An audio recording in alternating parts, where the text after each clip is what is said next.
and she is going to be starting in about 5 minutes. And we will be out on Zoom with 100 participants that are in our Zoom group. And if you're not watching on Zoom, you can watch on Facebook Live, NiSi Optics USA, or on the YouTube channel, NiSi Optics USA. You're not going out on anything, are you, Robin? Are you on your Instagram or anything? No, I don't think. No, I'm totally focused on this. Okay, your head's And chopped so I off. have, yeah, I'm not multitasking. Okay, your head's chopped off, by the way. Okay. Yeah, there you go. Oh, now we're getting the weird perspective thing. We can. I wish we sold perspective control lenses. We could, get in on that. I would like to see the next slide.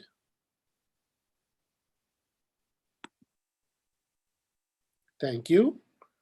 During this webinar, for everyone that's watching, we are offering a 15% discount on the entire NiSi range by using Live 15 Robin. This will be a coupon that is active to now. It'll be active until 12/20/2020. I can't read what's 2 inches in front of me. But it wouldn't be a broadcast with me involved if I didn't make one mistake. So that's the first one, count on more. And we are at 3 minutes to go. So if anybody on the chats, oh, you know what I want to do is I want to open up chat on love the one. Oh, David Frederick is saying, love the 100 V6 holder. Robin, bring the camera down just a bit. That's good. There we go. Try and keep an eye on that and on everything else. So I think I'll worry about getting on YouTube and on Facebook once Robin goes live, which is going to happen very, very soon. Do you want to take a quick sip before you actually get started? My wine? Yes. Yes, absolutely. Yes. I promise you guys, I'm not going to get drunk over this. You're going to get some good information and it's going to be good. I'm going to be sharing lots of good stuff. Well, I'm still at the office and I don't keep a bottle here, but so you'll have to be drinking for all 102 of us. Okay. So, oh, how the minutes fly. What can I tell you about? I can tell you about, hello, Jesse. I can tell you that if you have ever looked into our systems at all, Robin uses the V6 system, which is far and away our most popular system. It uses 100mm wide filters, and it's for cameras that have a range of diameter from 49mm up to 95mm.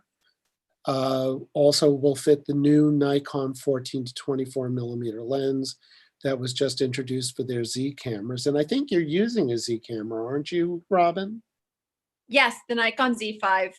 Yeah, so there you go. We can actually get a filter holder for you. So if you get the 14-24, charm Nikon out of a 14-24, will you? Yeah, I will. I just got a 20mm 1.8 because I wanted to do more astrophotography. And also for weddings, I wanted a fast lens, but that's my next target. It's the 14. Yeah, yeah. And we also have a 150mm system for the other ultra wides. And we also have a 75mm system, which is a really reasonably priced system for people that are working with the general purpose lenses that the majority of people are out there with. The Nikons, Canons, and Sonys and Panasonics, where the lenses don't exceed 67mm on the top end, the M75 is a great system. So I'm going to stop making this an infomercial, and we are at 5 o'clock, and we are at, we got lots of people, Robin, so you're ready to go, okay? All right, so I'm going to go ahead and we're going to stop sharing our screen, and we're going to give you the screen, and you can share the screen and do whatever you need to do. That's it. Perfect. I'm going to stop talking. Okay.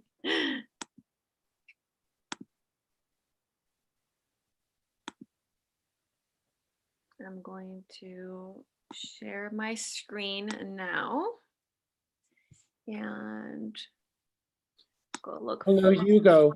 Hugoville, please turn your video off, sir. And your microphone. All microphones off, all videos off until the end of the presentation, and then we can have live Q&A. But I'll also share questions that I feel are pertinent to the issues during the event. So just put them into chat. Go ahead, Robin. Thank you. All right, guys. Well, first of all, thank you all so much for signing up for this webinar. And I promise to give you a lot of really good tips, and not just the obvious ones that you'd see, like compositional tips, but also little secrets and apps that I use to take photos and plan my photo shoots, as well as certain camera settings that I use as well to make sure I have optimal images. So in this presentation, I'm going to, first of all, show you examples from terrible to terrific examples of hope. So I actually collected images from some very popular photographers on Instagram of when they started off. And then I'm going to share with you some of their images, which were pretty horrific, and where they are now. So if you are feeling right now like, oh, I'm not going to get to that level, I don't think I have it in me, I'm just going to show you that yes, you can. I will also tell you what is the essential landscape gear that you need. These are the bare minimum things that you need to have in order for you to conquer landscape photography. Then I'm going to share my 7 landscape tips. So that's going to include everything from camera settings to doing long exposures, to compositional tips. And then finally, I decided to add an extra slide on Instagram strategies for you to grow your Instagram account. And then we're going to conclude with a question and answer portion where you can ask me anything, whether it's photography, gear, composition, apps, or if you want to know a little bit more about Instagram as well. So our first featured photographer is Eric MCR. He's crazy talented, and he is actually a photographer for Lexus. But you can see here when he started off, this was his first car photo, and it was like dirty. It was in the middle of the day. I mean, the shadows are terrible, and you can see where he's at now. And he actually works for Lexus on several campaigns. And his advice is find someone you trust who's got more experience and glean as much information from them as possible. Give them permission to offer honest feedback on your work. Our second photographer is Alf Town, and he is an amazing photographer. So if you have your phone, go on Instagram and follow him. He's also really great. And this was his self-portrait back in the day. By the color cast, he probably didn't use a very good filter. You can see the spots in the sky there. He didn't even clean his sensor or his lenses. Look at his self-portrait now. All right, so he's made leaps in just a couple of years. And then Kenny, who's actually joining us on this webinar, also another amazing talent and a fellow NiSi user. This was his original tree photo, so he probably thought this was great. And you can even see the telephone wires at the top there versus his tree shots now, right? So absolutely incredible. You can see him right there using a tiny little subject for scale in the back. And his advice is the secret ingredient is passion. Allow that to drive your talent and push you through all the growing pains, which is absolutely true. At the end of the day, you can have the best gear, the best filters, the best apps, but if you're not passionate and you give up quickly on this, you're not going to go anywhere. And finally, me, I'm not going to throw them under the bus without throwing myself under the bus. But this was one of my very first road shots, which the composition itself isn't bad, but my editing is beyond terrible. I pushed the clarity to 100, the saturation to 100. The image has no depth. I mean, it looks noisy. It even looks dirty. It's just overall a terrible image. versus a street shot now. A lot more subtle, a lot more natural. I scoped out better light. So the composition didn't change that much, but I did definitely take advantage of better light and of better editing. So a little bit about me. My name is Robin Laurenson, and I'm a landscape photographer based out of Alberta, Canada. I only started this about 4 years ago when I was on maternity leave, and my first camera was a $500 camera, cheap little kit lens. And just using my little $500 setup, I began going out there, taking lots of pictures and building my Instagram bit by bit. And by the time I only had like 1,000 followers on Instagram, which is not a lot on today's standards, I landed a partnership with Tourism Calgary. And since then, I've had the amazing opportunity to work with Nikon, Destination Canada, B&H Photo, NiSi, among many others. So first, I'm going to talk about essential gear. I think you need to have like a good, powerful camera. So either a DSLR or mirrorless camera. A wide angle lens is my best friend when it comes to landscape photography, but I also have a zoom lens for compression and for different types of shots. Shutter remote release here, it's about $30. It's going to run you.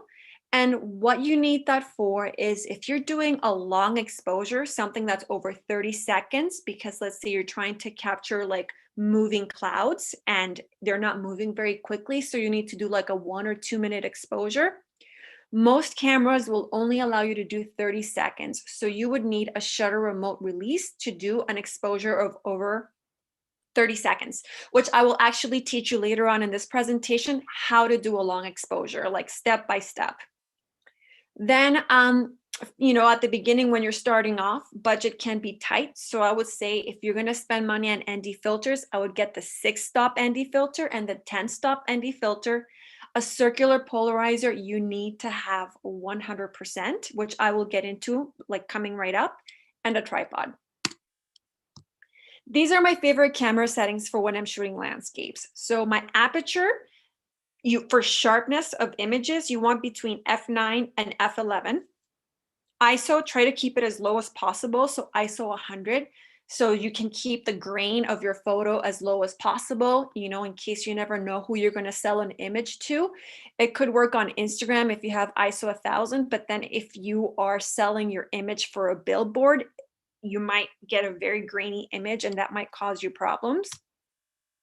And then if your shutter speed is slower than about 1/20th of a second, I would recommend to put it on a tripod, unless you think you have really good steady hands. I, especially in the winter, tend to shoot a lot of handheld shots because in Canada, we can get minus 20 degrees Celsius, and then trying to set up a tripod, I just sometimes don't have it in me, but I don't breathe and I sit there praying that I took a shot without movement. But if you have the patience and if you're not freezing, if you're going anything slower than 1/20th of a second, please put it on a tripod. So I'm going to get right now into my tips. My tip number 1 is use quality polarizers and ND filters. One of my first mistakes when I started photography was I went on Amazon and I bought 10 filters for $50. And the problem with that is that here I had a nice camera and a nice lens, and then I put a cheap plastic filter in front of my lens and it casted a terrible color on all my images. It made them all brown and there was nothing I could do to fix it in post-process. So buy quality polarizers and ND filters. Now, why you need a polarizer? Because a polarizer will cut the glare from the water and glass reflective surfaces. So let's say you're out at this beautiful lake and there's like mossy, there's moss and beautiful rocks on the water, underneath the water. Having a polarizer allows you to capture that. They also enhance colors. The ND filters, they work by blocking light. So it's almost like putting sunglasses on your lens per se, and they block light so that you can take long exposures. My go-to is I use a 6-stop ND filter at sunrise or sunset when the sun is still at the horizon. And then if I want to do a daytime long exposure, I use a 10-stop ND filter, and I will show you exactly how to use them and how to take long exposures coming up. So here I'm going to play for you a video that I took with a polarizer, of images that I took with a polarizer and images that I took without a polarizer, and you'll be able to see the difference.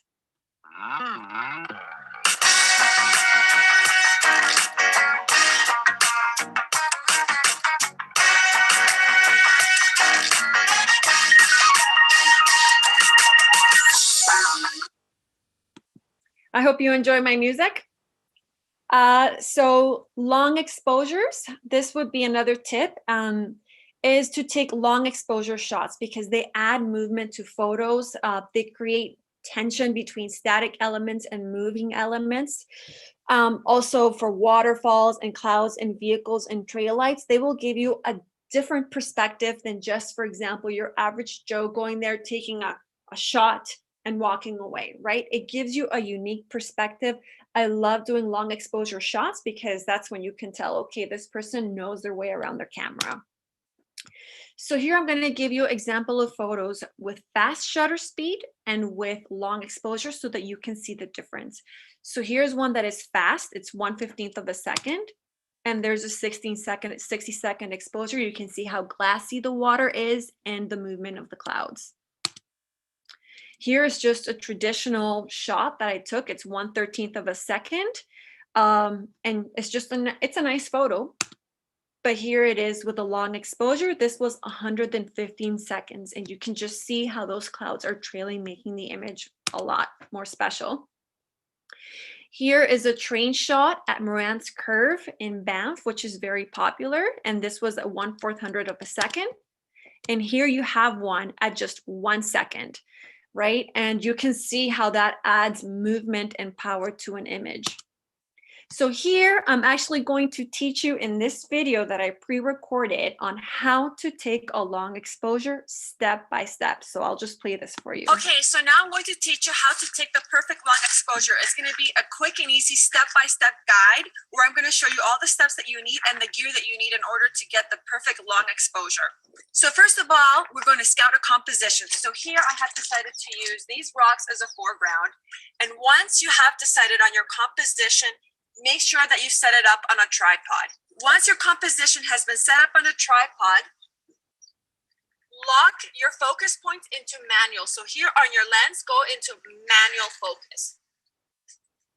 That is a second step that you absolutely cannot miss because what happens is if you apply your filter, which is really dark. So for example, this is a 10-stop ND filter. And as you can see, this is like blindfolding your camera. So if you don't lock your focus in manual, and I am insisting on this because I have missed this step many times, when you apply this filter, your camera is not going to know where to focus. And here you're going to be sitting, taking a 1 to 2 minute long exposure only to realize that nothing in your photo is sharp.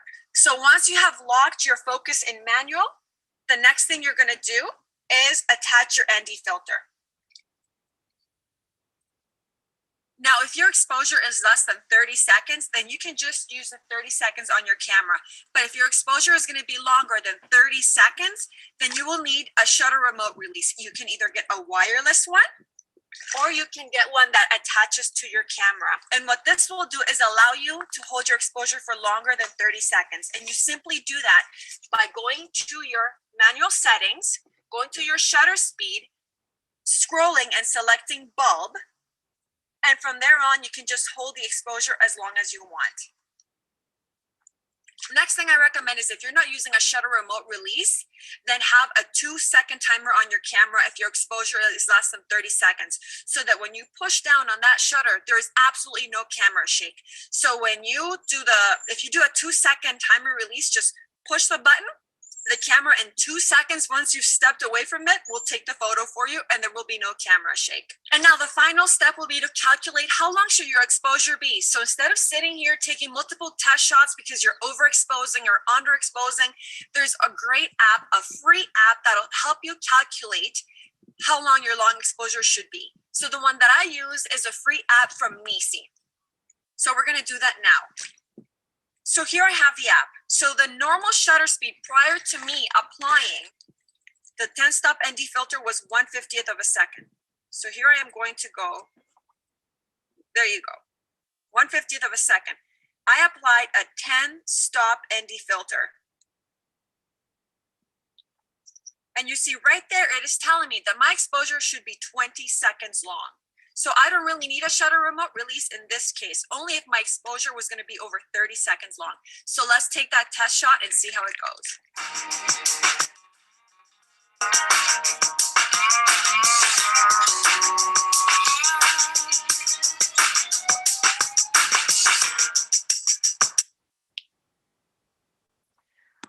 All right. So tip number 2 would be to get a wide angle lens for foreground. So I love using my wide angle lens because it gives you a very unique and different perspective. Using a foreground basically creates depth in a photo. So by having something right in front of your lens and then something interesting in the background will create depth in the photo, and it'll make you feel like you're more in the image. And I like to use the wide angle lens because of the power of distortion. And again, I shoot at f9 and above, simply because you're more likely to get everything sharp. And if not, you can always focus stack. So here I use my 10 to 20 millimeter wide angle lens on my crop camera. On a full frame, it would be about 14 millimeters. And you can see how big that rock looks in relation to the mountains. So I'm going to put this more in perspective for you. This is what the wide angle lens does. You can see how big my husband's finger looks. It looks abnormal. His finger and his hand looks abnormal in comparison to his arm and his head. And so that was taken with a wide angle lens because that is what a wide angle does. What a wide angle does is anything that is close to the lens, it makes it seem a lot bigger than it actually is. And then anything in the distance, it makes it look a lot smaller. So whenever you're using a wide angle lens to do landscape photography, make sure that you have a foreground. Otherwise, if you just take a regular shot, it's just going to make anything in the distance look small. But when you use it in combination with a foreground, it can give you very unique images.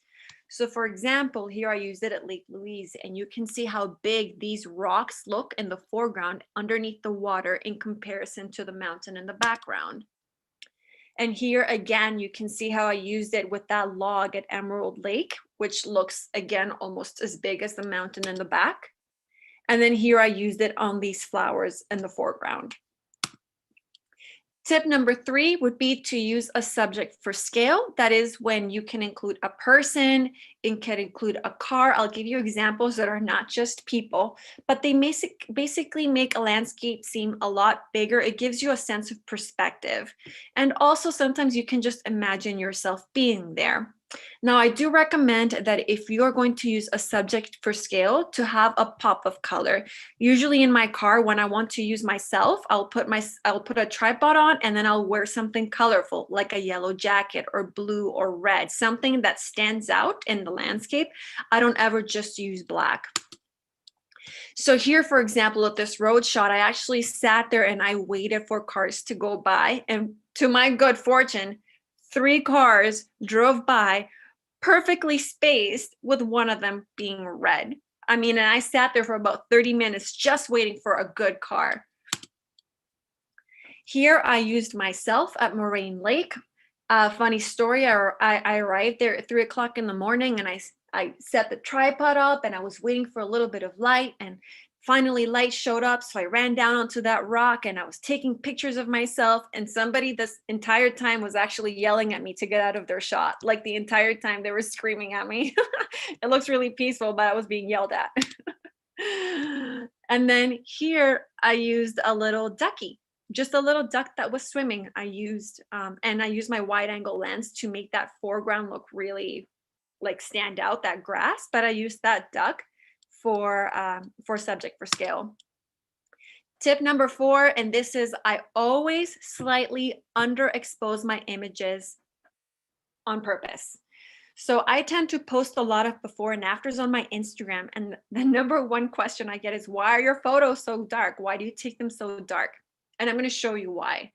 So typically when the sky is white or there's like light reflecting off the clouds, you lose a lot of information in the brightness. I'll show you when there's a lot of sky in my image, I always underexpose my photos because your camera can typically recover details that are in the shadows, but never that are in the highlights. So see right here, it's my before and after. And having said that, make sure that you have a good camera, something with a decent dynamic range so that you're able to recover the details in the shadows. Now, there's no better way to explain this than to actually show you a video where I'm editing a photo that seems properly exposed for the mountains, but then you'll see how blown out the highlights are in the sky. And then I'll edit a photo for you that is underexposed, and then you'll be able to see how much information I was able to recover in the dark areas. So I'm just going to play that video for you where I edit both photos, one that is properly exposed but with the highlights blown out, and one that is underexposed. And then you will actually be able to see the difference of why I always underexpose my images. So here you can see this was taken at Kananaskis, and look at the sky is pretty white. So the first thing you need to do to fix this is to bring down your highlights right here. So I brought down my highlights, right? As much as I can. That's the best I can do. Maybe I'll bring down my whites a little bit, but that's it. And you see how here on the top left corner, it's completely white. And here at the bottom, it's completely white as well, which is very distracting from otherwise a really nice image. Even if I bring down my exposure, it just makes the whole image dark. But you see that whiteness right there? It's just terrible. And it is extremely distracting. It actually leads your eye away from the image. Now, I took the exact same composition at the same time of day, but what I did was just I underexposed my photo. So here is the example of an underexposed photo. Right? You might see and be like, oh my God, that is dark. But let me show you what the camera is capable of doing. So what I do again is I bring down my highlights. So see the level of details that I'm recovering in the sky. You don't have that big white blown out portion. I bring up my shadows, right? And then if I want, I bring up my exposure a little bit.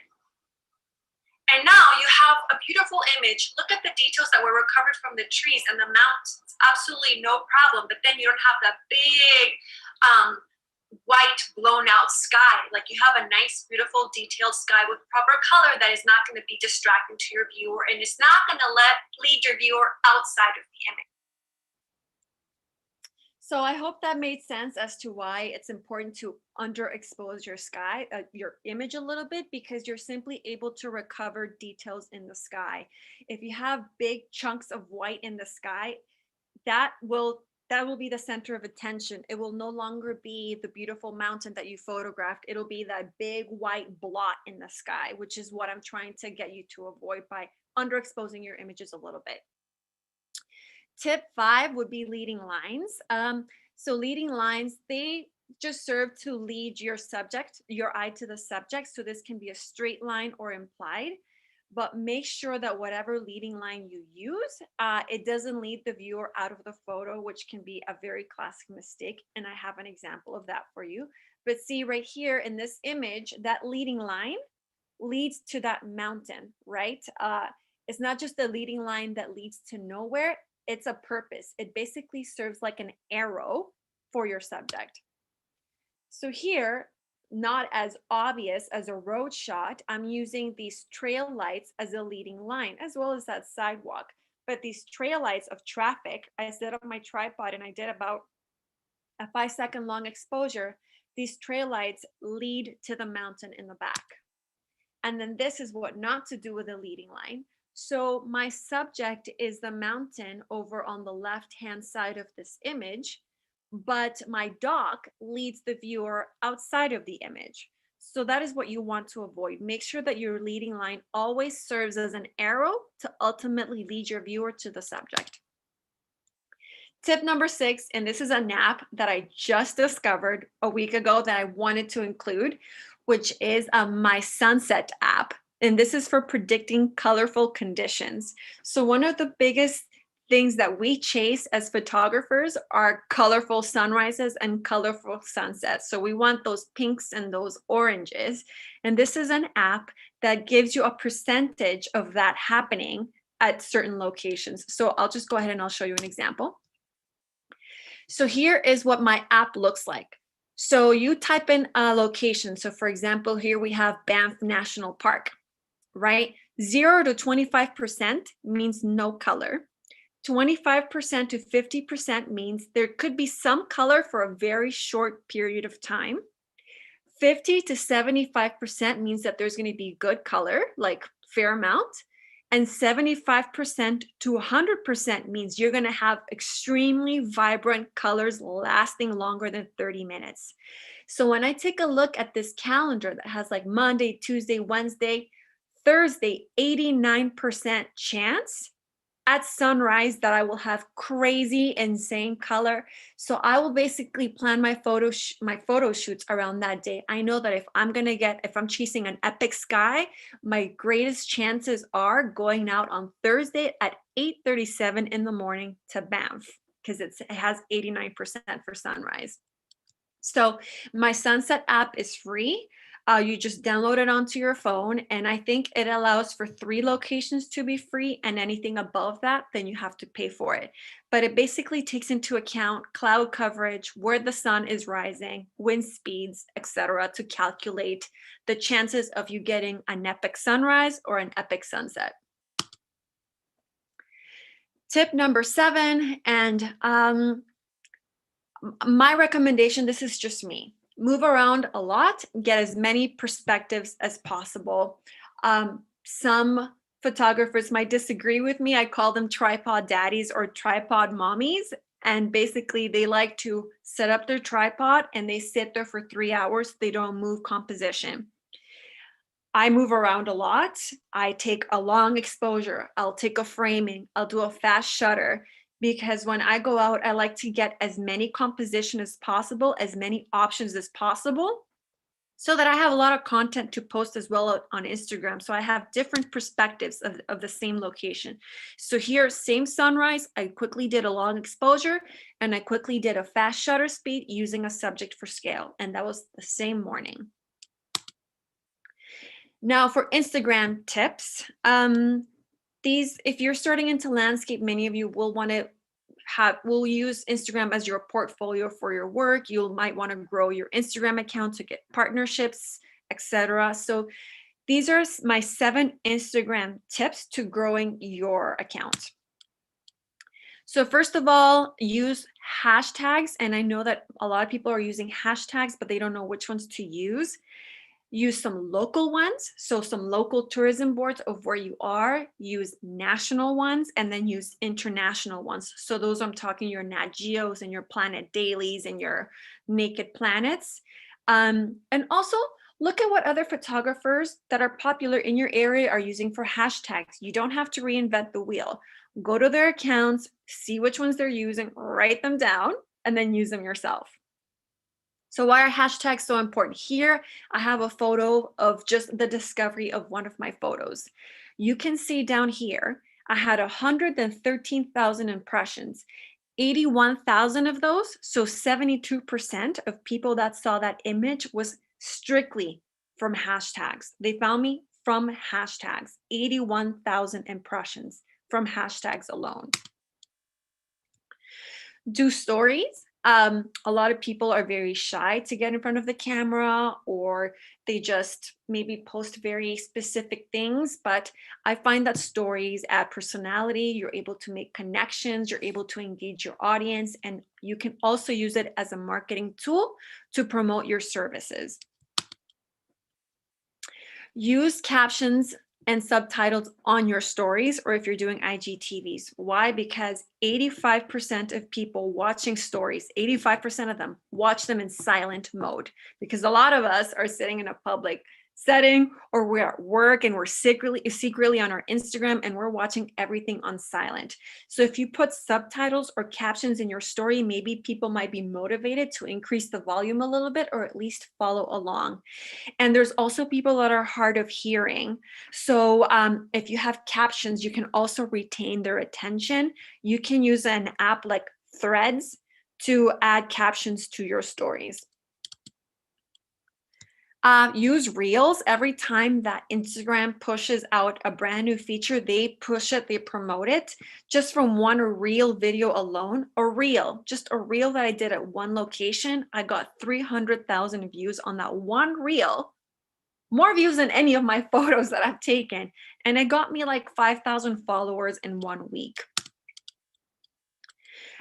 Follow the Instagram expert for tips.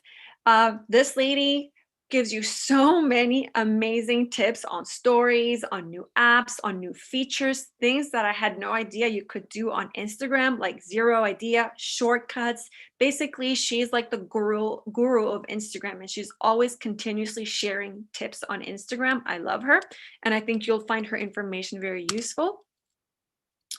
Engage, and I'm not just talking like when somebody leaves a comment on your Instagram, say, hey, thanks. Actually go out of your way and engage with other people. Build those relationships. Don't be reactive in your Instagram. Be proactive. And finally, post only 4x5 vertical shots, and I'll clarify what that is. As landscape photographers, you're like, well, I want the wide shots. Take those wide shots. But when you're cropping them, crop them 4x5 for Instagram. This is just for Instagram alone. Always take the landscape photo, because when you are selling those images, you will want the landscape version. Most tourism boards want the landscape version, but for Instagram, only 4x5. And here's why. Here are 2 photos of mine. One is not a 4x5, so I'm talking like the big rectangular. You can see just like a landscape format versus the full rectangular one on the right-hand side. Basically, my 4x5 crop, my big one of the cars driving down that mountain, take up double the real estate space. So if somebody's scrolling, you want your image to take up all that space. You want those eyes to basically see only your photo and not anything else. And so this is why you want to shoot this way for Instagram. Let me clarify, because also most big accounts like Our Planet Daily or even your local tourism accounts only want to feature photos that are in large format. They drive way more engagement. They get reshared most. And so for Instagram, I always recommend shooting this long vertical format.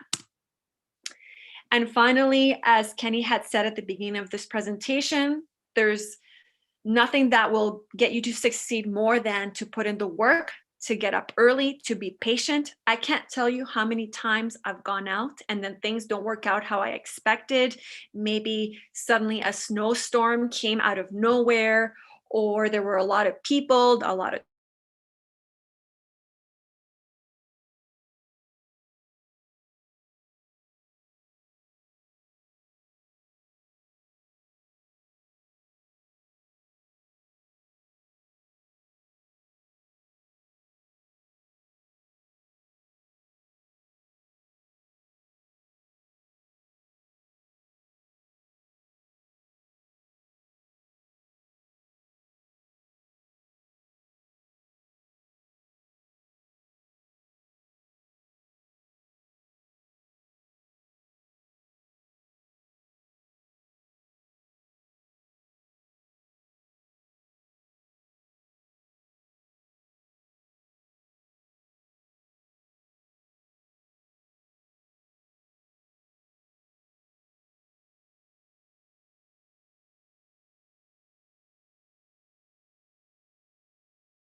Hey there, folks. It's Jim from NiSi Filters.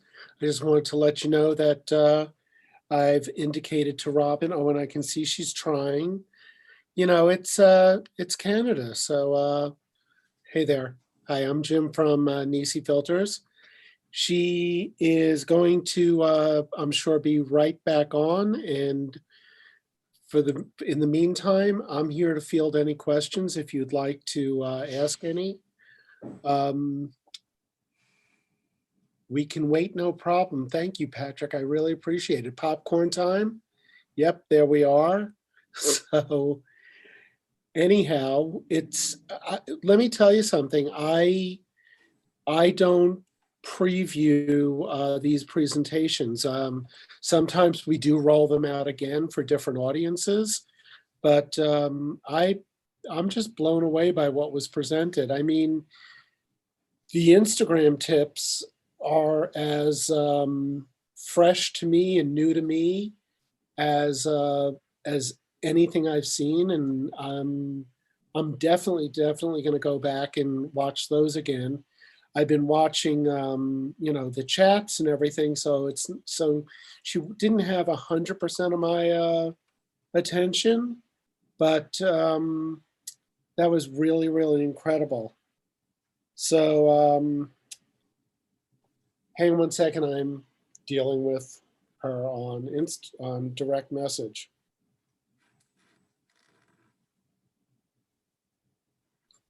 Hey, this is live, babe.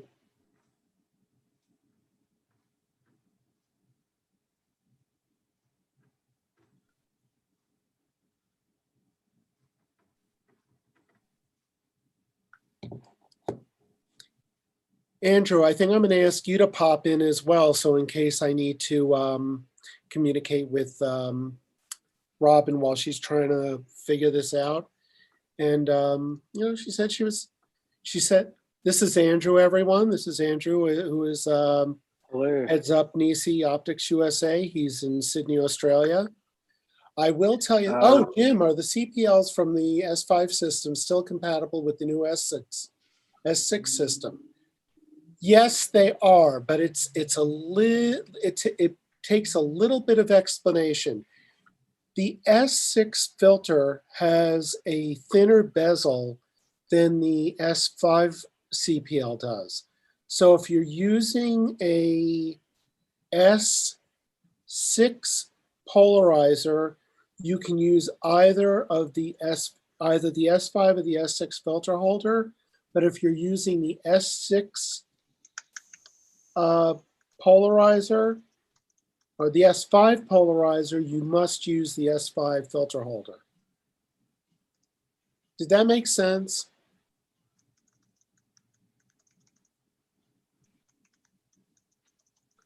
Okay, Mother Pixel just said, give me 2 minutes. And how far did I get? I'm going to just say you got far. Anybody want to tell her how she did? You are okay. Andrew, any question? Oh, Andrew, can you answer this question if you see it? What is preferable, screw in ND or slide in?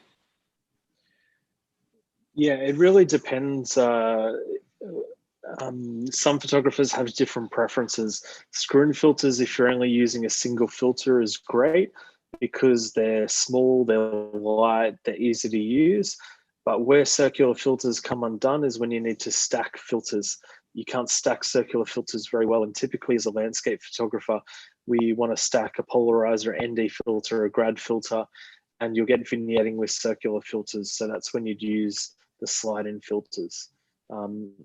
Most people when taking landscape shots, they do get to a point where they do want to control different elements and they do want to stack. So that's why the square holders and the slide-in filters are more popular.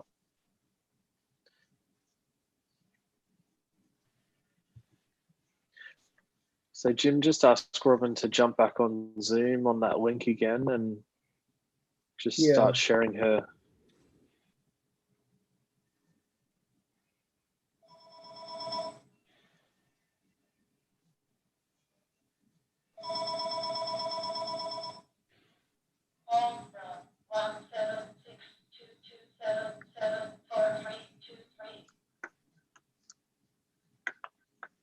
And if I can ask Linda, if you can please mute your microphone, I would appreciate it. Thank you. All right, and let's see. So right now we are showing a slide from our deck that's announcing again that we will be offering for this seminar, a webinar, a 15%. Hooray! Hey, hey, hey, hey, hi, hi. Don't worry about it. So where did I leave off, you guys? Did you spill your wine on the keyboard? No, you don't understand how horrified I was. Don't be. If it, Robin, so far I've been upside down, muted, dropped expensive equipment. There's nothing that you can do that would be worse than what I've done, and you're fine. So, so where did I leave off, you guys? What information did I miss? You were telling you were getting just to the end of the Instagram presentation. Really, okay. we let you know as soon as we knew that you were off. So okay. You can go ahead and share your screen again, and I would just pick it up like right at the end of the Instagram. Linda, okay. Linda, I'm going to ask you, please, can you please turn your video off too? Sorry, but you can turn it back on at the end. Thank you, Linda. Oh my goodness. Okay, at least it was at the very end. Okay.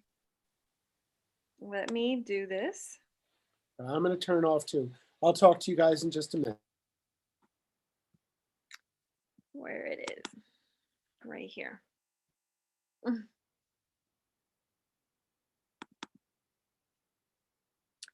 Okay, so let's go right here.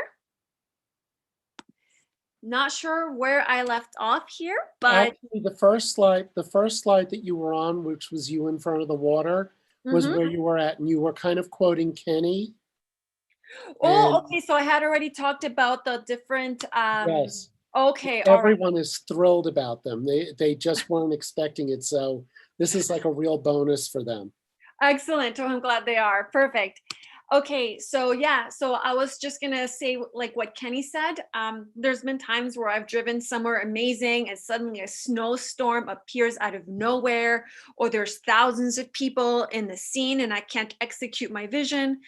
And I leave with my tail between my legs, but I keep going back. And honestly, like there's no shortcuts. You have to be persistent. You have to keep going back. It's tough, but that is why so many few people are successful at it, because there's one thing that you need to have, and that is passion, and that is persistence. I'm telling you guys, not every time that you get up and you go for sunrise at 4 o'clock in the morning, will it be magical, you know, but that's where you have to put all these things into play. Maybe use yourself as a subject for scale. Maybe do a long exposure, try different things and exercise your creative muscles, you know, rise up to the challenge. And don't give up and focus on yourself. Many times, especially through Instagram, we sit there and we follow these amazing people that at first start off as inspiration, but then you start feeling inadequate about yourself, or you're comparing yourself to them. But that is why it was important for me to show you where they first started and to tell you that you can also have that story. You can also be that success story, because you know, things that are difficult to achieve, those are the people that we are inspired by the most. And so those are my final words. And now I'm more than happy to take questions. Okay, well, I am going to pop in here real quick and say that I invite you guys to unmute your microphone, and you can ask a question, but then after you ask your question, please mute your microphone again. And I'm going to open it up to the floor. And for people that are on YouTube and on, well, YouTube, you can also ask questions and I'll relay them to Robin. So go ahead, let's shoot.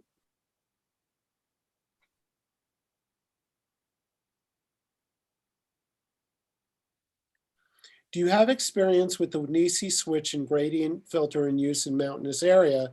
Is a question that was asked by David on chat.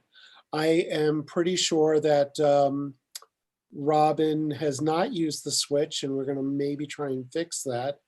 But any questions you have about the switch, actually, more than anyone, Andrew would probably be a great person to ask, and he is available to answer that question. The videos in the presentation will be on YouTube. That is where they will reside.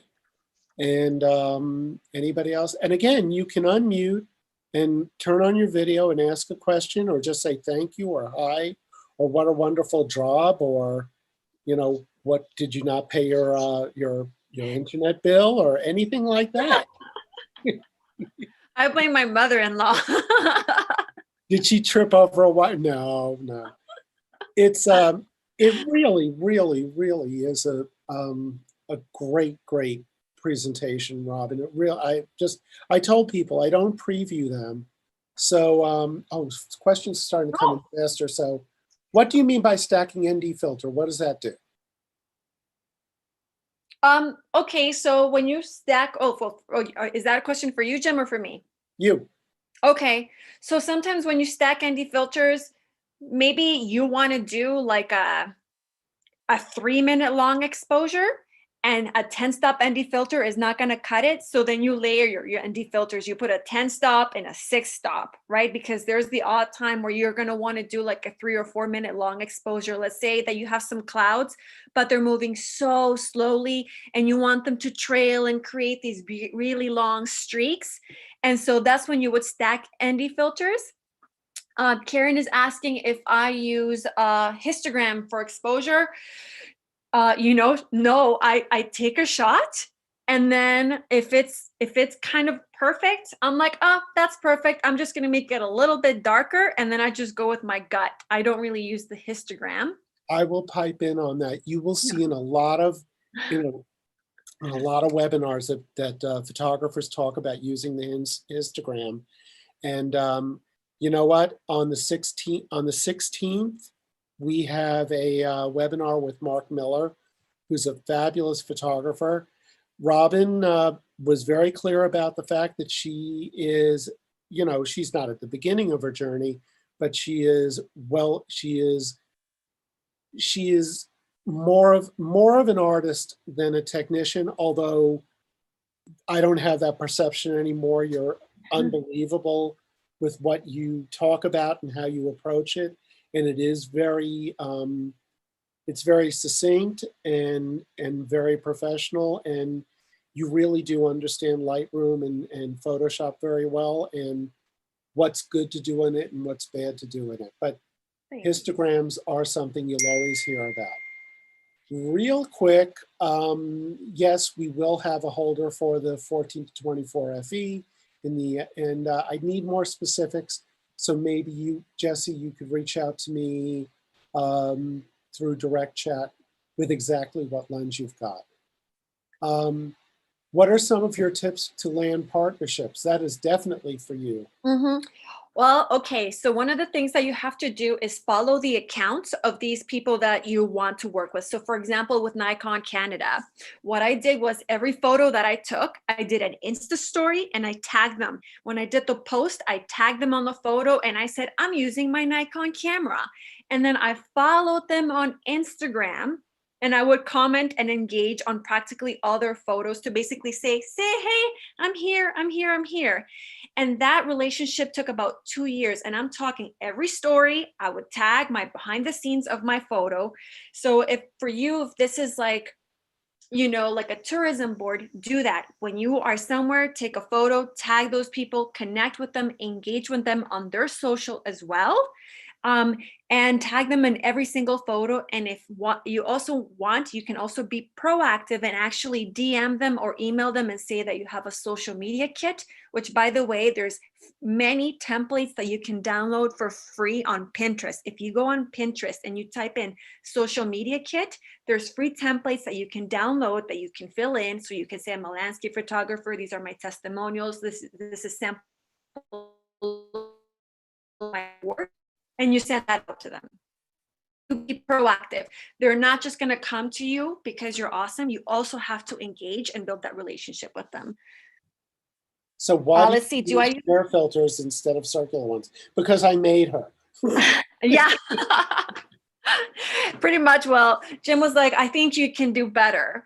And I mean, the square system filter is great because I can have my polarizer and my ND filter, for example, layered on together, and it doesn't create a vignette, which is like this dark circle around your image. You can layer on a polarizer, 2 ND filters, and you're never going to get that vignetting. So that is one of the benefits to using the square system filter. I mean, sometimes I still use, if I just want to quickly screw on like a circular one and I attach it, especially if it's really cold and I'm doing like a quick point and shoot. But that is the advantage of having a square system filter. Let's see, do I use live view mirror or mirror lockup on my DSLR to avoid shake? I usually shoot through my viewfinder. It just saves my battery life, and then I hold my breath.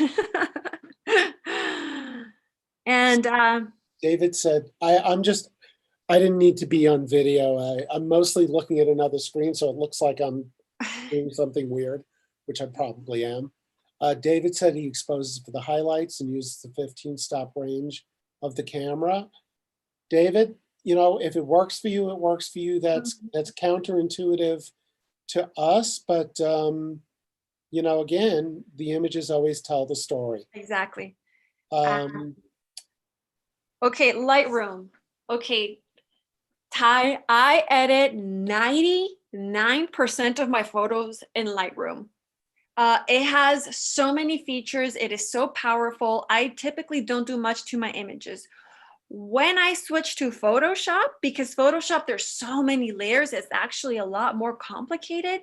I only use Photoshop if I'm doing a couple of things, like if there's a person in my photo that I don't want them to be in my photo, Photoshop is better able to remove people off your images. Or if there's garbage or there's a crack or there's like dust spots on your sensor, I go to Photoshop to clean my images.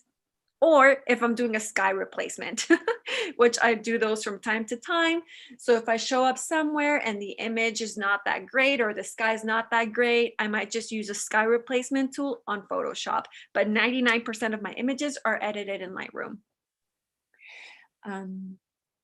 Let's see. You use a graduated filter. Okay, so a graduated filter is a good one when you have like an overexposed sky, but a nicely exposed foreground. So that's when you have like a very big imbalance. So I learned this when I got my NiSi filter. I had never even heard of one. But so basically the dark part goes to the sky and then the clear part is for the foreground. That way you avoid what I was telling you, which is the overexposed sky in your shot. How I have gone around that problem myself is just underexposing. But if you don't have a camera that has really good dynamic range, then this is a good solution for you because it'll get rid of the blown out highlights in the sky. And thanks, I like my sweater too, Patrick.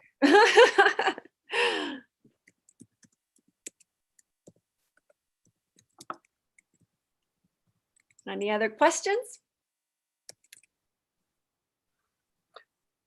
I'm typing, which is always a challenge, but I'm answering a question privately. Oh, okay. About who to work with in.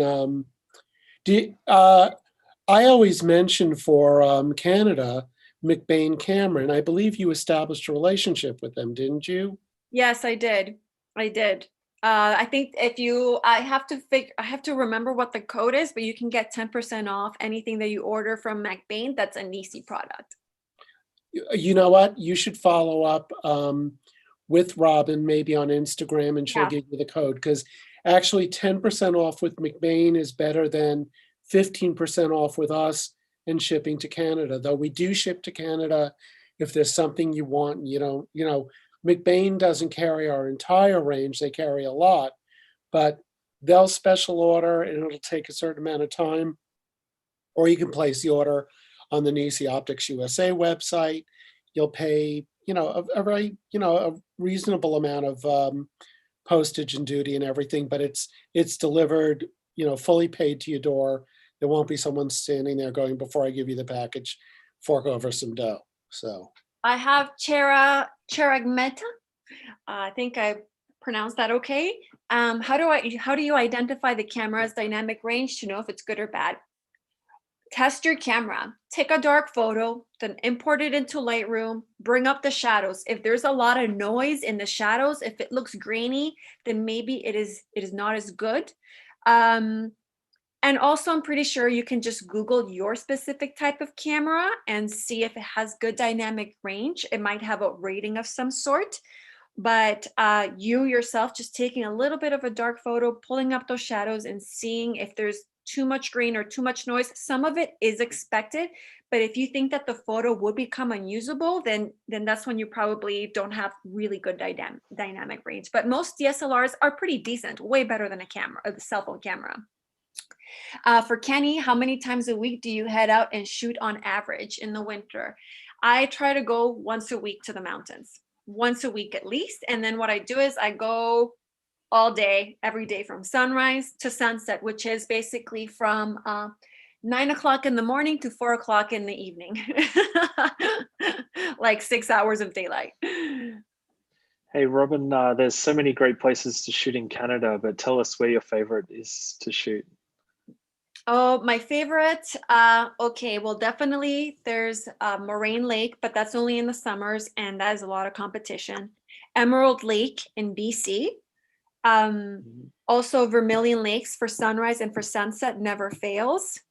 And Waterton has now taken a special place in my heart. It's like this mountain town in South Alberta that people tend to not pay that much attention to. It borders with Montana. So to my Americans, it's right there across the border. Mm-hmm. When they reopen, you're able to come in.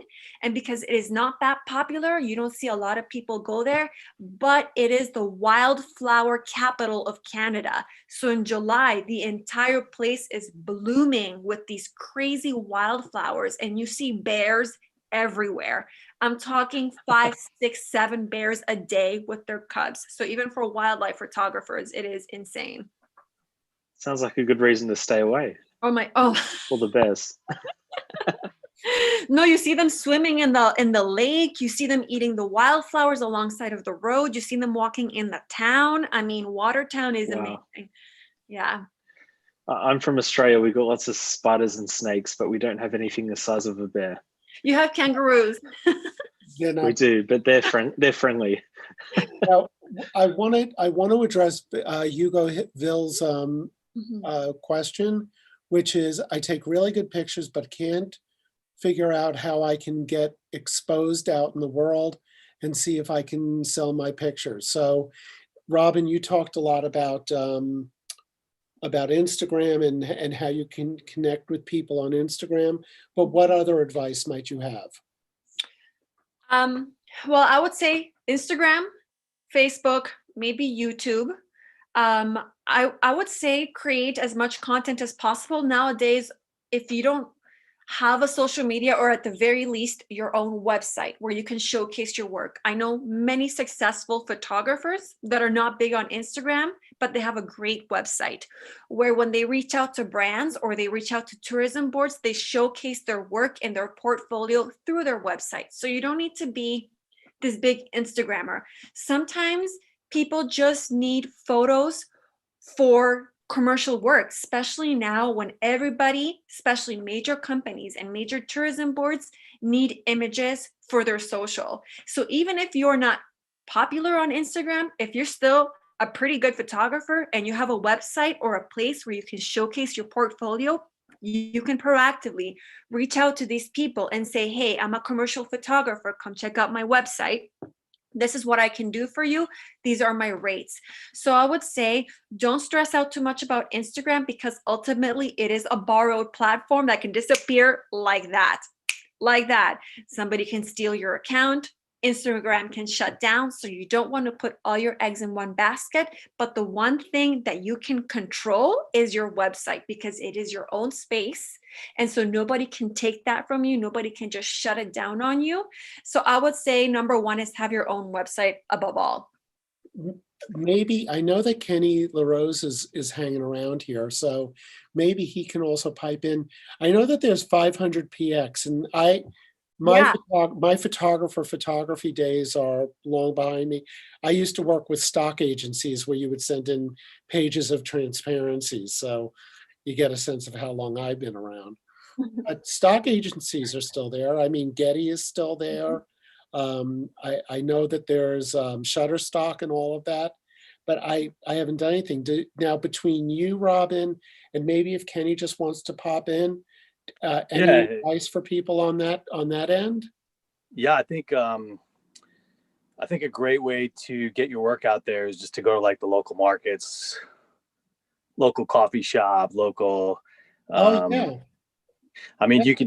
you could just like walk into a coffee shop and just like show them your work and say, hey, can I put this up on your wall? Can I, like you can work with lots of local businesses, dentist office, doctors offices. I mean, there's so many places that if you have good content, you can just put them on there for free and put your little website underneath. And it could be a conversation piece where someone could start talking about it and then say, hey, Joe Smith is the photographer there and there's his contact information, or he's a great guy, or, so I think That's the great. local market when you want to get into selling is probably the easiest if you don't have a social media presence. That's What true. about- Like to Kenny's point, you have to be proactive. If you're not a big social media person and you don't have people emailing you all these opportunities, then you have to hit the pavement. You have to go out and proactively contact people. So what about rates? So what are the going rates these days? Okay, I love that question, Jordan. So this is something I've been like, I'm sure Kenny can also pipe in here. So there's different rates. So for example, for me, when I'm doing a commercial photo shoot, my going rate is $250 an hour. To sell a photo for license, like let's say a tourism board says, hey, I want to use this photo for our website and for this, they want to have commercial rights over that photo. You're looking at about $300 to $350 an image. I compare this because there's like several stock images, and that's how much a going rate is for like a stock photo. And that's what I have also been offered as compensation for my images by these very big national tourism boards here in Canada. Mind you, I know a boudoir photographer who is at the top of her game who charges $700 an hour. So, I mean, study your competition. See what people in your industry charge. And I mean, mind you, if you're starting off in wedding photography or landscape photography, maybe you won't be able to get away with somebody that is really established.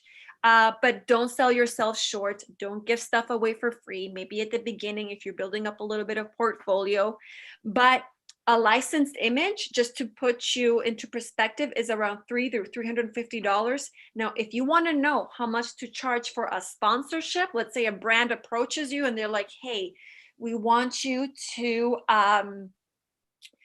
post this with our stuff or do a story, you're looking at about 30 cents to 50 cents per engagement. So look at your engagement. If you're getting like 1,000 likes with comments or whatever on your photo, then you can get away with charging from anywhere to $300 to $500 a post. So it's 30 cents to 50 cents per engagement. So take a look at what your engagement is right now on an image and then multiply it around there. That's just a ballpark, but there's a lot of variables. And Kenny, I don't know I mean, this is the Canadian perspective. I don't know about the American perspective. Oh, those Canadians, what do they know? No, I think You know how to vote? No. Oops. I think I think you're spot on with that. If you're selling prints, I mean, I'll touch on like the print stuff. Is you're probably gonna want to be like 200% if you're sending it to like a friend or relative. But when I sell prints, I usually mark up about 300%. 350 is like I feel really good when I'm around that mark, and like 200 is usually like friends and family. Cool. Alan had asked a question about the fires in Waterton. Alan, it did, I would say for the first 2 years, most of the places in Waterton were closed, but now since everything has reopened, it actually looks beautiful because you see these landscapes with these wildflowers and then these burnt trees. It's almost like a rebirth. It's almost poetic how beautiful it looks. Great. There was one thing about, do you put your logo on the image? And Hugo might be talking about watermarks or something, Mhm. or Yeah, I personally don't do it. When I sell an image, it's your image, print it, whatever. As long as you're paying me my fair rate, I don't need my name on it. I just need my payment. I don't typically watermark my images, no. I'll tell you what, we are an hour and 6 minutes into a 45-minute presentation. So if nobody minds, I think Robin's ready for her second glass of wine. Yeah. And is everyone good with that?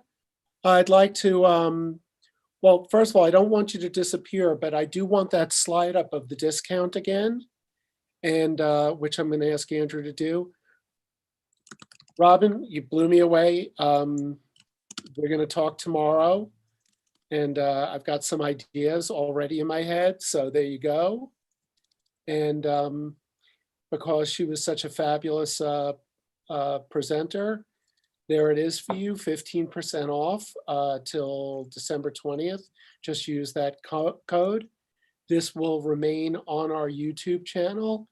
And Kenny, so happy to get to know you as well. And I think we'll be seeing Kenny pretty soon as well. Mm-hmm. He'll be coming from his Airstream. So guys, I'm gonna say good night. Thank you I'll come on real quick because I'll stare at the camera. You can see that I can focus. I'm gonna say good night. Thank you very, very much. We are always available to answer your questions here at NiSi in Los Angeles. So feel free to go on the website. You'll see our phone number there. And me or my pal Roger will answer questions. By the way, we do a live Q&A on Instagram on Fridays, every Friday at 3 p.m. Pacific time. It's usually a clown show, and guess who's running the circus? So, but it's fun, and we get some good information out and good questions in, and hopefully you'll join us for that. So that's at NiSi Optics USA. That's where we are all over the internet. So everyone, thank you so much. Good night. Robin, goodbye. Goodbye, thank you. Penny, goodbye. Friends, goodbye. Andrew, goodbye. And we'll talk tomorrow, Robin. Thank you. Thanks, Bye. bye, Tim.